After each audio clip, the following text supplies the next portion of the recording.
So sa video na ito mga kapatid, i-highlight ko yung iba niyong comments. Ako po si Celeste, isang PWD. Nabulag po ang isang mata ko noong 2021 dahil sa retinal detachment. Sharing is caring po para sa akin. Tuloy lang ang buhay, magpakapositibo, at magtiwala sa Panginoon. Welcome po sa channel ko. Sharing is caring. Hello mga kapatid, welcome back to my channel, Half Blind Journey. Kamusta kayong lahat? I hope you are all doing good right now. So sa video na ito mga kapatid, i-highlight ko yung iba niyong comments, especially the ones na hindi ko pa nasasagot. So let's jump right to it. Okay, so this one is from Itachi C8856. Ayan. So, nag-comment siya dito sa video natin na ito. And yes, that was my very first video nung in-announce ko na nabulag ako, and aaminin ko, that was very emotional. Okay, so basahin natin yung comment ni Itachi C8856. Pasensya na kung hindi ko mabasa ng maayos ha. Sabi niya, ako ay 27 years old, nagka-retina detachment sa kadahilan ng nasapak yung kaliwang mata. Nag-undergo ako sa pars plana vitrectomy noong December 18, 2023. Sa ngayon, my vision is medyo okay kesa sa dati, pero hindi pa fully healed. Sana makakita pa sa kaliwang mata ko. Nakakalungkot sabi ko nga sa inyo, di ba? The causes of retinal detachments are pwede kasing myopia. Like yung case ko, di ba, ang taas ng myopia ko and it was progressive. Pwede ring trauma, aksidente. Yan, yung nangyari kay dito sa ating follower na nag-comment is trauma. Nasapak siya. Another cause is yung diabetes. Well, maraming possible causes. Pwede kasing baka boxer si kuya. Yung nagbaboxing, yun ang sports niya. Or pwede ring may unfortunate event at nasapak siya, o pwedeng ganun, na-damage yung mata niya at nagkaroon siya ng retinal detachment according dun sa sinabi niya sa comment niya. Hindi ko alam kung narinig nyo na ba or nabalitaan nyo na may mga boksingero na nagkakaroon ng retinal detachment. Kasi syempre, 'di ba, yung mukha nila yung exposed sa kamao ng kalaban nila.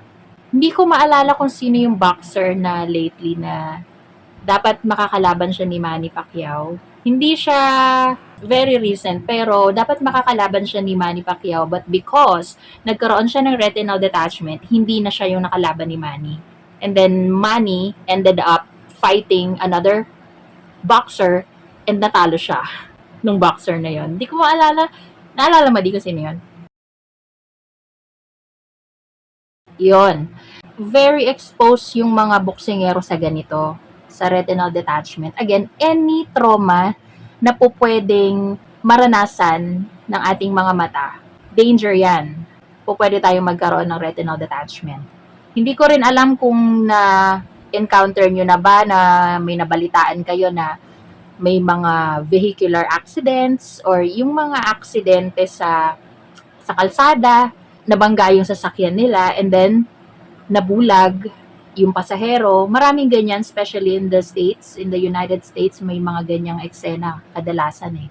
So obviously, natamaan yung mata and nagkaroon ng trauma, nasira yung retina, napunit. That's why it's very important for us to be very protective of our eyes. Very protective of our eyes. Lahat ng sa tingin natin ay makaka-endanger sa paningin natin, iwasan natin, especially the physical activities. Alam mong pwedeng masiko ka, matamaan ka, maaksidente yung mata mo, iwasan mo na. It applies to all, hindi lang sa sports yan. Umiwas ka sa mga crowded na lugar. Ako sa totoo lang, mula nung nabulag ako, sa right eye ko, isa na lang yung mata ko, syempre, yung left eye na lang ang natitira. As much as possible, iniiwasan ko talaga yung crowded places. Halimbawa, sa elevator, pag alam kong masyado ng siksikan, hindi na ako pumapasok dyan kasi may possibility na mabunggo ako, masiko yung left eye ko at maaksidente. Kung hindi rin naman maiiwasan, talagang I put my hand like this, ganyan. Talagang para may guard siya. Halimbawa, bubukas yung elevator or sasara, talagang inuuna ko yung kamay ko. Hinaharang ko muna siya dun sa pintuan ng elevator para kung in case na biglang magsara, hindi matatamaan yung mukha ko, yung etong side na to, because this is the left eye. This is the only eye that I have. Talagang iniingatan ko yung mata ko. Kasi yun ang sabi ng surgeon ko eh. Dahil nga na-laser na yung kaliwang mata ko, natibayan na, kumbaga yung retina, nung natitira kong mata. The only possibility na bumigay pa siya is pag nagkaroon ng trauma or na-aksidente ako. So, yun yung iniiwasan ko na mangyari sa akin. Kaya hanggat maaari, talagang iniingatan ko yung mata ko against trauma. So, going back dun sa comment ni Kuya, bago lang December 18 ka lang na operahan. Ngayon ay March 2024 na. So, January, February, March. Magtatatlong buwan ka na mula nung naoperahan ka ng vitrectomy. I really hope that your vision has improved a lot by now. Kasi kung okay naman ang recovery mo and the procedure was done accordingly, by this time dapat yung vision mo bumalik na. Again po, hindi po ako doktora, hindi rin po ako espesyalista sa mata. Itong vlog na ito ay ginawa ko dahil gusto kong i-share yung experience ko para sa mga katulad ko na pasyente ng retinal detachment. So, kung meron ho kayong mga questions, like specific questions na hindi ko ho masagot, how I wish na mabigyan ko ng kasagutan pero hindi ho ako espesyalista. Kaya po ang reply ko sa inyo is magpa-check up po kayo sa eye specialist kasi sila po ang nakakaalam niyan kung ano yung treatment, kung curable pa ba yan, or hopefully curable pa. Diba? Pero sila po yung nakakaalam. If you are watching this video, si ating follower, Itachi C8856, I hope mag-comment ka to give us an update kung okay ba, kamusta ka. I pray to God that you are recovering well, kapatid, dyan sa vitrectomy mo. Again, hindi po pare-pareho ang recovery phase ng tao eh. Kasi may mga naoperahan po ng vitrectomy na may kaso ng retinal detachment na are even older than me, way older than me. Ako po ay nasa late 30s pa lang, pero meron ho akong mga na-encounter na mas may edad po sila sa akin, pero successful po yung kanilang operation. At kung nababasa niyo po yung mga nagko-comment sa iba kong videos, may mga edad na sila pero by the grace of God, gumaling sila. Diba? So, hindi ko tayo pare-pareho ng recovery phase. So, hindi ibig sabihin na nabulag ako, mabubulag din ho kayo. So, never lose hope.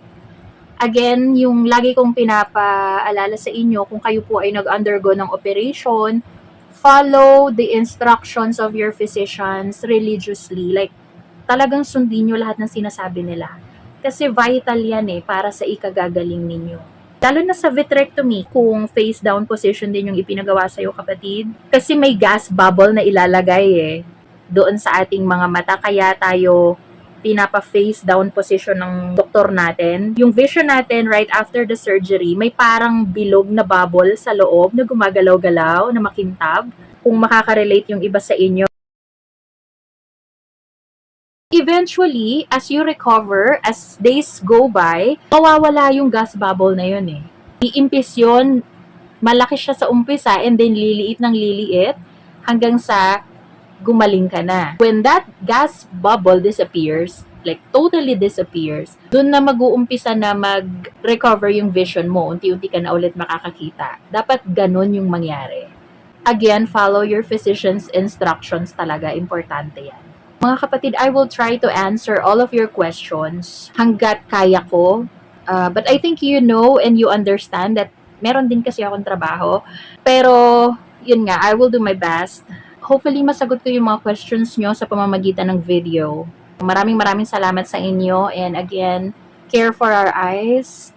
Sharing is caring. Okay, so that's it for today's video. God bless everyone. See you on my next videos. Take care po. God bless. Sharing is caring.